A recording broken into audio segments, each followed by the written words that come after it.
Olá, irmãos, eu sou o pastor Reginaldo Cruz, gostaria de saudá-los na paz de nosso Senhor e Salvador Jesus Cristo. Neste momento eu gostaria de compartilhar com os irmãos a lição 1, cujo tema é a divindade de Jesus.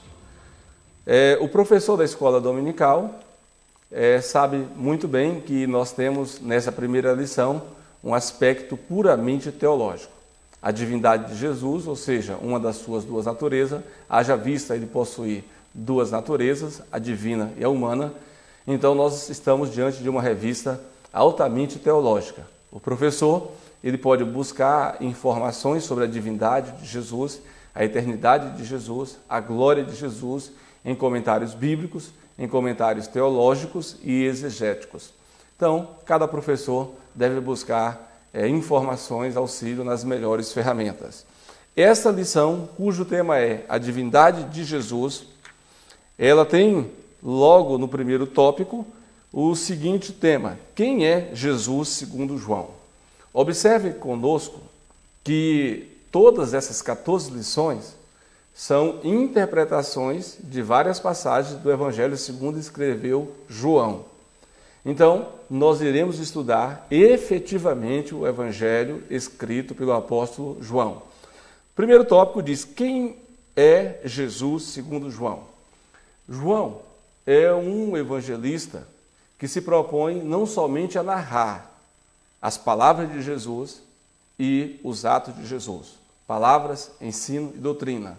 Atos, milagres e tudo aquilo que Jesus proporcionou, manifestando o seu poder e a sua glória. João ele vai muito mais do que a apresentação de narrativas. João ele é um evangelista ousado. Ele constrói um evangelho altamente teológico.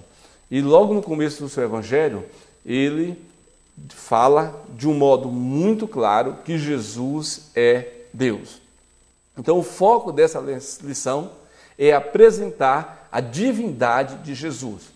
João capítulo 1, o apóstolo já começa dizendo, olha, no princípio era o verbo estava com Deus e o verbo era Deus.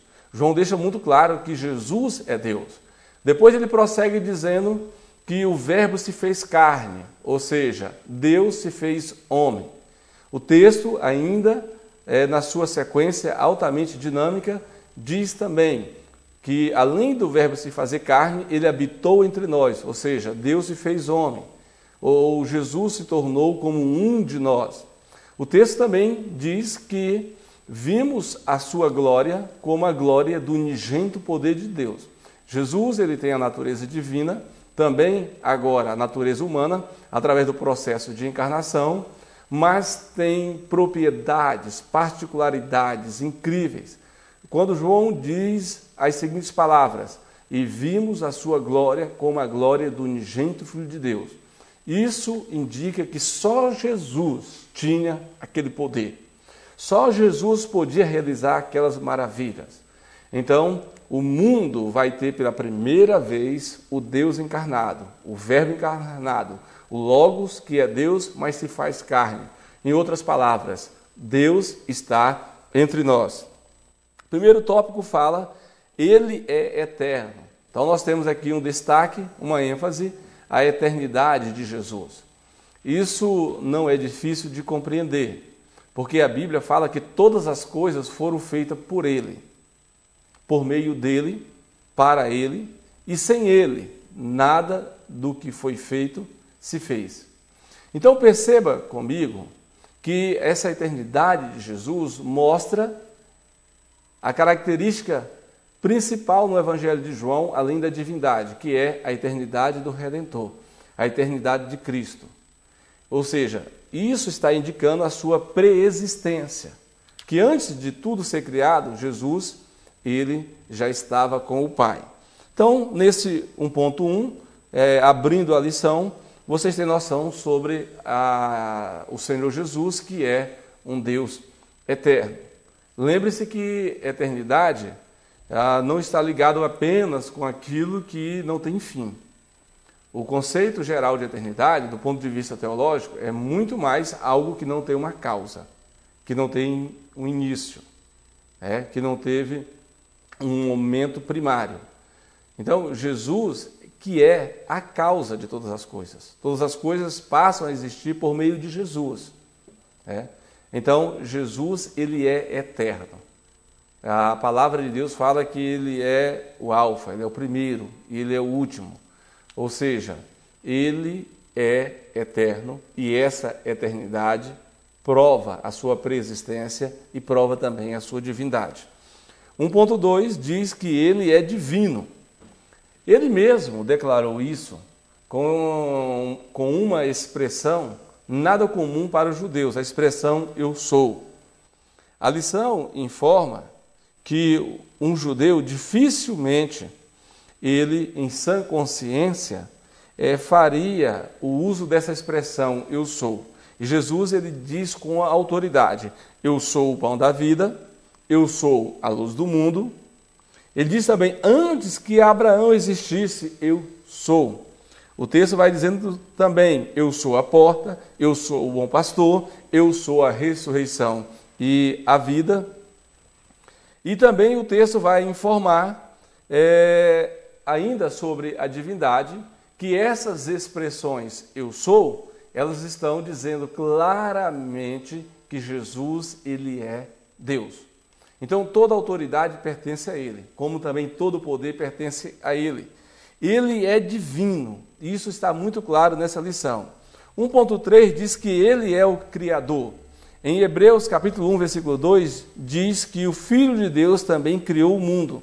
Em Apocalipse capítulo 3, versículo 14, diz que ele é mencionado como o princípio de todas as coisas. Então Jesus ele estava no início com Deus, criando todas as coisas. Lembre que quando a Bíblia fala de Deus, ela está incluindo Jesus, está incluindo o Espírito Santo. Deus é um único só, mas que subsiste eternamente no Pai, no Filho e no Espírito Santo. O segundo tópico da nossa lição também é um tema teológico, que vai precisar de aprofundamento dos professores e superintendentes. A encarnação de Jesus. Vejam bem, não é reencarnação, que é o ato de voltar a viver, não é desencarnação, que é sair do corpo físico, e não é reencarnação, ficar num ciclo ininterrupto e sucessivo de vidas. Aqui é encarnação. Aqui é Deus se fazendo homem, é o verbo se fazendo carne. O 2.1, o texto deixa bem claro o testemunho de João Batista. João Batista, ele na sua missão como precursor de Jesus, aquele que veio antes e que anunciou a vinda do Messias, testificou do seu poder e da sua eficácia. 2.2 fala da rejeição dos homens. Nós sabemos que, no entanto, houve os que quiseram de verdade aceitar a Cristo e aqueles que rejeitaram. O seu próprio povo, os seus próprios conterrâneos, eles rejeitaram Jesus como Senhor e também como Salvador. Isso trouxe implicações seríssimas para os judeus. Mas todos aqueles que receberam a Jesus, que acreditaram nele, na sua mensagem, ele deu o direito de serem feitos filhos de Deus. 2.3 fala da manifestação do Verbo. Ou seja, o Verbo para encarnar foi-lhe necessário se despir da sua glória celestial para pertencer à humanidade. Esse tema, encarnação, ele é teológico, porque ele fala de um Deus que está entrando na história humana como um humano. Filipenses capítulo 2 diz assim, que haja em vós o mesmo sentimento que houve também em Cristo Jesus, que mesmo sendo Deus, não teve por usurpação ser igual a Deus, mas antes humilhou-se a si mesmo, assumindo a forma de homem, e como homem foi obediente até a morte e morte de cruz. Então você contempla aí nesses textos, nesses versículos, a humilhação do Redentor. Ele se humilha. Só o fato dele ser Deus e agora se tornar homem já é uma humilhação. Ele ficar restrito à esfera terrestre, à esfera humana, à dimensão humana é uma humilhação. Mas Jesus se humilhou, fez tudo isso por nós. A humilhação de Jesus serve como exemplo para nós, para que possamos entender que os que se humilham serão exaltados, os humildes serão exaltados.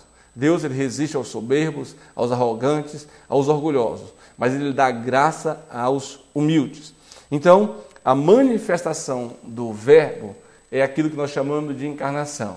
Essa encarnação, meu irmão, minha irmã, é o ato de Jesus ser concebido através do Espírito Santo no ventre de Maria e ter um nascimento abençoado. A Bíblia diz que Jesus, ele crescia em estatura, fisicamente, ele crescia em graça, espiritualmente, crescia em conhecimento, intelectualmente. Então Jesus, ele experimentou todos os níveis ou dimensões de crescimento. E isso foi possível porque ele se tornou um de nós. É o nascimento virginal, ele nasce de uma virgem. E isso é um fato único na história. Nunca mais vai se repetir. Encarnação só houve, historicamente, uma, a do nosso Senhor Jesus Cristo. Terceiro tópico, nós temos aqui como tema as bênçãos da encarnação. O autor fala no 3.1 que a primeira bênção é a graça de Jesus. Esse favor imerecido, graça nas nossas relações pessoais, interpessoais, graça na nossa vida diária, graça nas nossas relações financeiras, emotivas, espirituais. Toda nossa vida precisa da graça de Jesus. J. I. Packer, ele indica que uma relação objetiva de favor imerecido conferido por alguém superior a outro inferior, que no caso da graça de Deus para com a pessoa humana está ligado à ideia de pacto e de escolha. Então, nós não merecemos esta graça, mas Deus nos escolheu e através dessa escolha Ele aplica em nossas vidas, em nosso coração, a graça de Jesus. Então, graça é tão profundo, é tão inenarrável, tão indescritível, que nós somos pequenos demais para descrever tão grande coisa que Deus faz por nós. É por isso que o amor de Deus nos constrange, porque a gente não merece, mas o amor de Deus nos alcança. 3.2, uma das bênçãos também decorrente da encarnação é que Jesus é a verdade. Jesus não é verdade, Ele é a verdade. Isso faz toda a diferença. Ele é a verdade. Ele mesmo diz lá em João, eu sou o caminho e a verdade. Então, Ele é a verdade que liberta. Ele é a verdade que transforma o pecador em uma pessoa regenerada. Transforma o homem velho em um novo homem. Ele nos liberta da presença e do poder do pecado. Este é Jesus. Promove verdade. E como cristãos precisamos viver essa verdade diariamente. Nos relacionar de um modo verdadeiro. Até na questão de adoração precisa verdade. Diz que ele busca os verdadeiros adoradores. Então, nós temos aqui a verdade como uma bênção decorrente da encarnação. A última bênção, 3.3 da nossa revista, é a glória de Jesus. Quando João escreveu, vimos a sua glória, glória como unigênito do Pai, ele estava dando um testemunho do qual presenciou e participou ativamente. O apóstolo João, ele teve experiências marcantes, profundas com Jesus. O apóstolo João, ele escreve, ou ele descreve Jesus de uma maneira tão íntima, de uma maneira tão profunda. Ele apresenta Jesus como Filho de Deus, como o Verbo encarnado. Ele apresenta Jesus como o Salvador da humanidade, como aquele que trouxe luz em meio às trevas. E João, ele nos deixa muito claro que Jesus, ele é Deus. Ele é o Deus das nossas vidas. Ele é um Deus que cuida, que acolhe. Ele é um Deus que aplica o seu amor. Ele é um Deus que olha para nós com misericórdia. Então fica nessa lição esse aprendizado. Jesus, ele é Deus. Que ele abençoe você e sua família.